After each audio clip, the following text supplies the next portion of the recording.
তুর্কি সাইপ্রাসের এন্ট্রি ভিসাতে আপনি আসার পরে ভাই আপনার অসুবিধার কোনো শেষ নাই, শুধু অসুবিধা।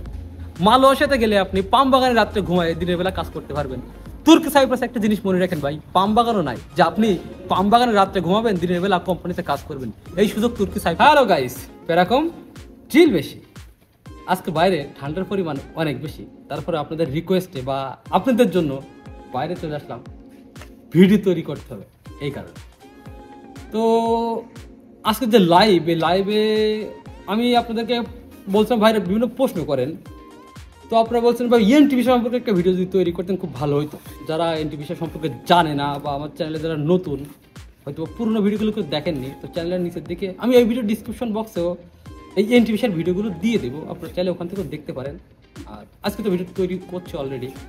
তো আজকে আমাদের ভিডিওর মেন টপিক সেটা হচ্ছে ভাই এন্ট্রি ভিসা, তুর্কি সাইপ্রাসের এন্ট্রি ভিসা, এই সম্পর্কে একটু কথা বলবো, চলেন শুরু করা যাক।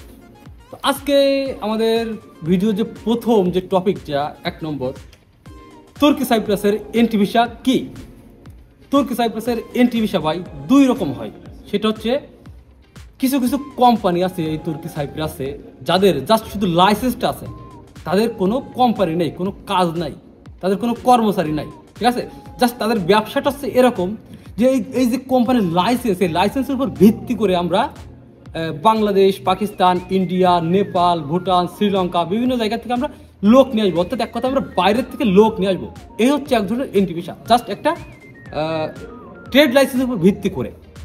দ্বিতীয় যে বিষয়টা সেটা হচ্ছে ভাই একটা কোম্পানির লোক আছে কিন্তু এই মুহূর্তে তার লোক লাগবে না, ঠিক আছে। সেই কোম্পানির কাজ আছে, লোক আছে, সব কিছু আছে, কিন্তু এই মুহূর্তে তার কোনো লোক লাগবে না।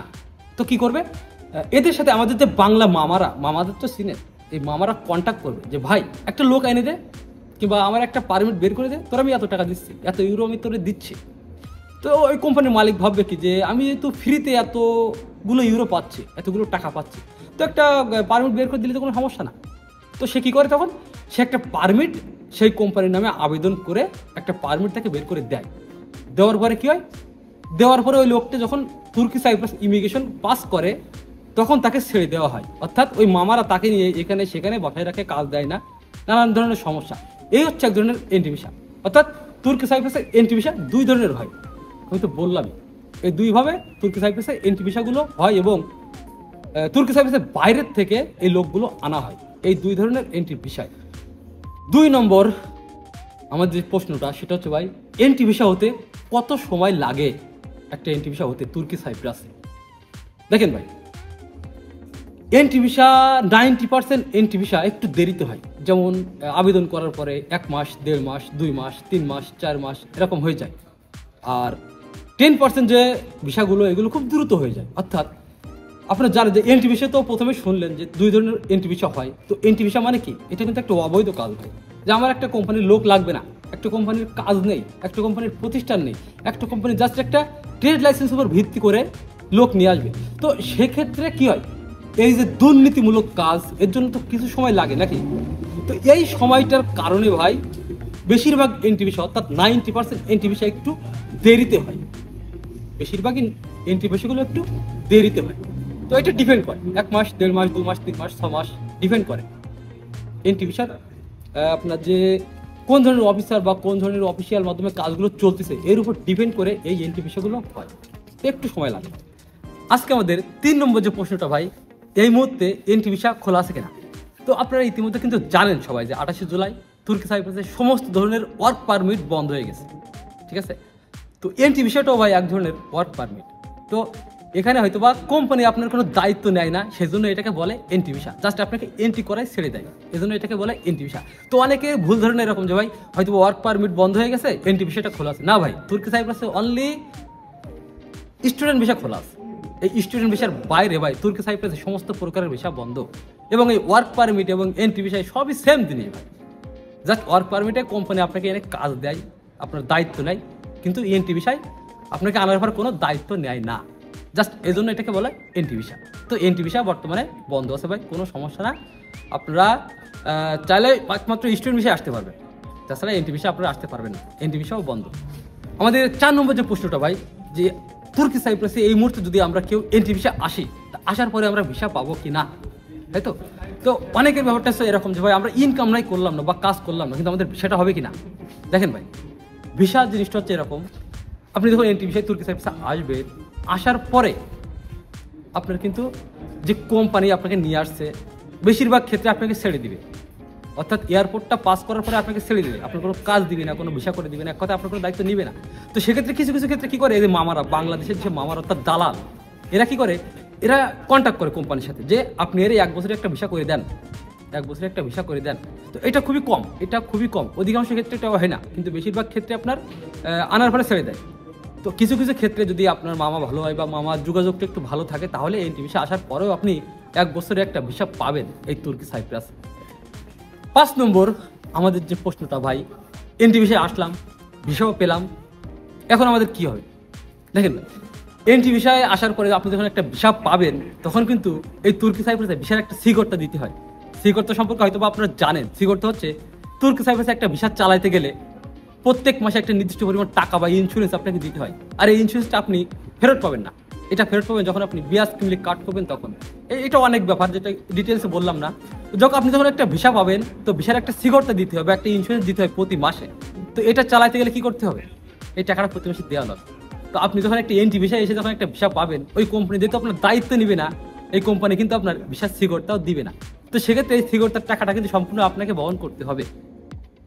এখন যদি বলেন ভাই এই সিগরটার টাকাটা কি পরিমাণ টাকা, এভারেজে এই মুহূর্তে যদি আপনি বলেন প্রায় বাংলা টাকা 38 থেকে 40,000 টাকার মতো প্রতি মাসে দিতে হয় ভিসার সিগরটা হিসেবে।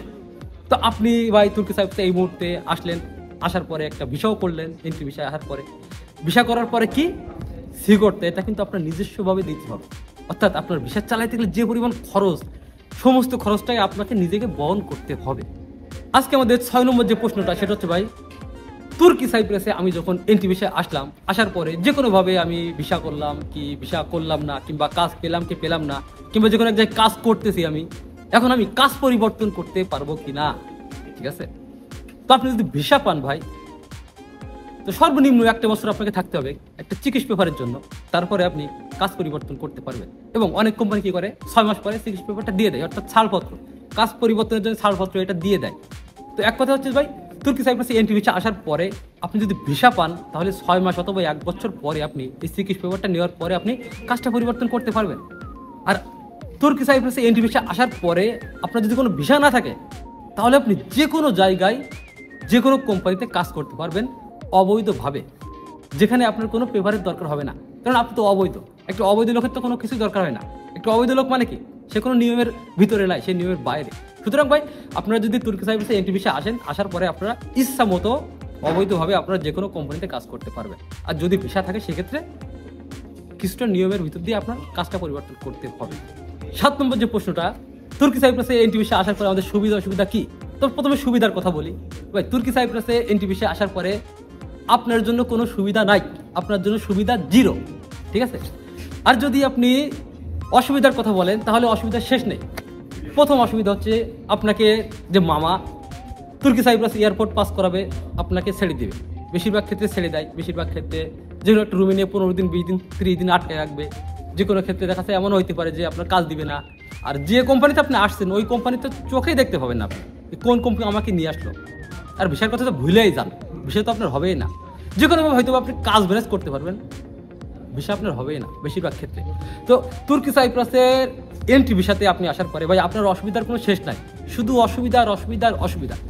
মালয়েশিয়াতে গেলে আপনি পাম বাগানে রাত্রে ঘুমায় দিনের বেলা কাজ করতে পারবেন। তুর্কি সাইপ্রাসে একটা জিনিস মনে রাখেন ভাই, পাম বাগানও নাই যে আপনি পাম বাগানে রাত্রে ঘুমাবেন, দিনের বেলা কোম্পানিতে কাজ করবেন। এই সুযোগ তুর্কি সাইপ্রাসে নাই। সুতরাং তুর্কি সাইপ্রাসে অসুবিধা শেষ নাই। যাই হোক, আপনাদের রিকোয়েস্টে এই তুর্কি সাইপ্রাসের এন্ট্রি ভিসা সম্পর্কে কিছু বলার চেষ্টা করলাম। তো আমার এই ভিডিও ডিসক্রিপশন বক্সে আমার এন্ট্রি ভিসা সম্পর্কে আরও কয়েকটা ভিডিও আছে, আপনারা চাইলে এই ভিডিওগুলো দেখতে পারেন। তাহলে কি হবে, এই ভিডিওর সাথে ওই ভিডিওগুলো কম্পেয়ার করলে আপনারা আরও নতুন নতুন কিছু জানতে পারবেন। ঠিক আছে, তো তুর্কি সাইপ্রাসের যে মেন প্রশ্নগুলো, মেন সমস্যাগুলো আমি একটু তুলে ধরার চেষ্টা করলাম আজকে। তো সব কিছু মিলায় আল্লাহ হাফেজ, বাই বাই।